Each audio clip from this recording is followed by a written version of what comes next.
What's up, guys? I finally saw the Batman movie, and here's going to be my review. I literally just came back from seeing it like an hour ago, and I wrote down a couple notes, so it's gonna be a little jumbled, a little random. So here we go, right off the bat. The movie is super grounded and super real. Like you even had in the Dark Knight trilogy, where you were like, this kind of could happen, but not really in some parts. But literally this movie, this is what it would be like if a guy who was crazy dressed up as a bat and wanted to fight crime as a vigilante, and he was working with the cops. And he was a billionaire and he had enough money to have the gadgets that he needed, but they weren't too crazy. They were all super real. And this is how it would look like in real life. The movie was long, which normally I don't mind. There's movies out there that are long, but yet they're well paced. The Lord of the Rings trilogy, the Watchmen movie was super long. But sitting in a theater, this movie is kind of long. It got me squirming in my seat once or twice. My suggestion is don't buy a lot of snacks and drink a lot of water or soda, because you're gonna want to go to the bathroom a few times, and if you leave even for a second, you're gonna miss something important. And this movie, you kind of have to be in the mood to watch it, because you have to constantly focus on what's going on, because there's so many pieces to the puzzle, literally, and if you miss one little piece, you're like, wait, what happened there? How did this connect to this? There's a lot of breadcrumbs. This person connected to this, that photo connected to that person, and then all of a sudden there was a new person that Batman had to investigate, and when he went to check them out, he came across another piece of evidence, another person that he had to investigate, and so on and so on. So you gotta be in the right mindset to watch this movie. It's not one of those big action blockbusters, or when the movie comes out on Blu-ray and you're just having it on in the background and you're just watching it with a bunch of friends, drinking, having fun. It's not that movie. I'm not saying it's good or bad, it's whatever you prefer. I love slow burns, slow builds, but it's a very dark tone, which I like, but not many people will like. And you can't take your eyes off the screen. You have to constantly listen. Plus, there's a lot of people whispering, talking quietly. And you want to talk about Batman being a detective? Remember how everybody was complaining, well, if Batman is such an amazing, greatest detective that ever lived, we never really get to see him in any other movies play the detective role. Well, in this movie is literally non-stop from the beginning to the end, one big detective movie, and it hits the mark on the film noir genre. Very dark and gloomy. You even have Batman doing a voiceover, and at first it kind of felt like it was contrived, kind of overdoing it, or it just didn't make sense why you would have the Batman do a voiceover talking about what he's doing as he's doing it, kind of like in Blade Runner, the original with Harrison Ford, where the dialogue was kind of exaggerated, but it made sense in this film because Batman was recording his diary. He had a diary called The Gotham Project, and he would write in his log of what would happen every night or every day. So it was like almost Taxi Driver, Travis Bickle, where he would write in his diary and he would read out loud, voiceover, what happened in the diary. So I liked that. They gave it a good reason. It didn't feel cheesy. So the music is amazing, but it's very repetitive. And I did mention the rewatchability factor. I only want to watch this movie one more time when it comes out on demand, but after that, I don't want to watch it again. Or at least I want to wait a very, very long time, at least a year, before I watch this movie again. But the script was really good. I like the setups and payoffs for the characters. I like their arcs. The dialogue is pretty good. I really love the cinematography. Matt Reeves did a fantastic job. It is a beautifully dark film and a lot of clever shots. I like the camera framing. Beautifully lit, beautifully shot. It told the story very simply, but there was a lot of story to tell. I loved that scene where he's getting chased by the cops out of the police station. He has to climb up to the roof, and then he like presses a button, and then that flight suit like wraps around him, and then he just jumps off the rooftop and he glides down, and you could see Batman was kind of scared. He's like, oh my god. I liked that. that. He wasn't a complete superhero with no fear. And during the fight scenes, he got beat up a lot. He wasn't invincible. He got hit multiple times. He made many mistakes during the fighting and other scenes. Even when he was just fighting one guy, maybe the guy would get in a good shot, but Batman would always get the best of him at the end. And then also when he was fighting multiple guys, they would beat him up a little bit. And then he had to use his little weapon gadgets to get the upper hand. I really like that. And I loved the Batmobile, the way it just got introduced during this Penguin shootout scene with his goons. And then there was a big car chase, which you've seen in the trailer. And it was almost too convenient during the car chase when the Penguin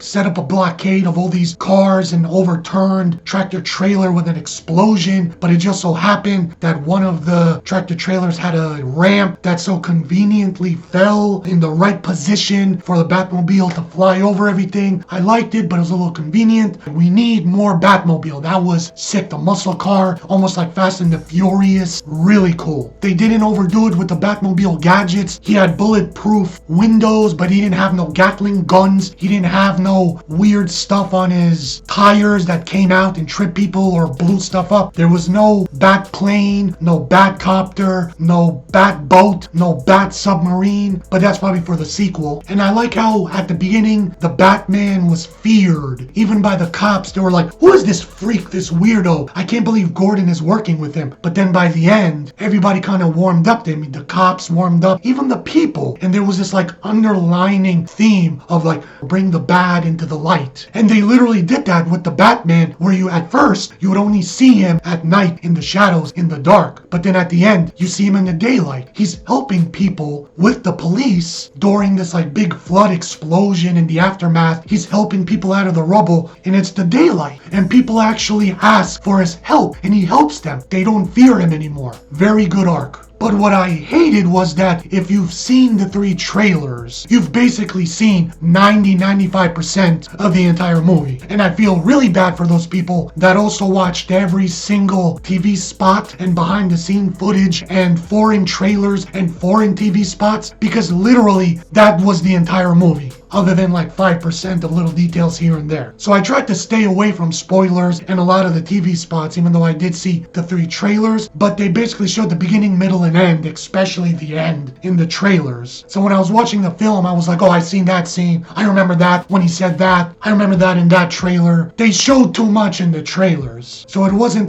too shocking. Okay, let's talk about some of the characters now. Gordon, I absolutely loved him. He was great. Jeffrey Rush, if that's his name, played it great. Straightforward, no bells and whistles. He was the only trustworthy cop. Everybody thought he was nuts for working with the Batman, but it was a good tag team duo. But they worked great together. Love Jeffrey Rush as Gordon. The Penguin stole the damn show. I wish he was in it more, but every scene Colin Farrell was in, he stole the scene. All the eyes were on him. His facial gestures, his mannerisms, his voice, he was awesome. Please give Colin Farrell an Oscar for Best Supporting Character. If Heath Ledger for the Joker could win, if Joaquin Phoenix for the Joker can win, Colin Farrell for the Penguin must win. I just wish he was in more scenes. Here's a quick little thing. I told you this is random, but it's on my mind. The main villains, corporation, whatever you want to call it, was the Mafia, the mob. Now, why is the Mafia still relevant in this current 2002 movie? The time era for this film was not meant for the 80s or the 90s like the Joker film was. No, they had iPhones, they were live streaming constantly, they had current technology. So why is the Mafia still prevalent? It was fine. I'm just saying it doesn't really make sense. Just call them criminals. Don't call them the mob, the Mafia. But that's just a nitpick. I don't care. Robert Pattinson as the Batman was okay. His voice didn't annoy me. He played it straightforward. He wasn't all crazy. He wasn't all spazzing out. But he was nothing special. Like I said, I loved that he got hurt during fight scenes. I liked that he made a few mistakes as he was trying to figure out the Riddler's clues. He wasn't a Mary Sue. He was vulnerable. He was weak at points, but not a total wimp. He was not a wimp by any means, but it was good that it was a little vulnerable, so that when he got the upper hand, it was satisfying. You actually connected with him. You wanted him to succeed. They didn't give too much of a backstory with Batman, other than when, as he was deciphering the Riddler's clues, more and more about his family's background came forward, and as the audience was discovering it, he was discovering it with us. So that was the extent of his backstory being talked about. But they never explained how he became the greatest detective that ever lived. He was really smart, but that doesn't make you a great detective, just like the Riddler was really smart. They said he was an accountant. He was good with numbers. At least they explained it, why he was able to do all these clues and set up all these traps where everything had to be timed right. But with Batman, he was just good at deciphering clues. Okay, whatever. And I liked the technology. It wasn't overly done. Everything was super real. And it wasn't too convenient with the gadgets. You know what I mean? Like how every situation he's put in, he has a gadget to get out of it. And I liked his little technology eye camera thing. And he would communicate with Selina Kyle and Catwoman with that. That was really cool. He had a lot of surveillance camera equipment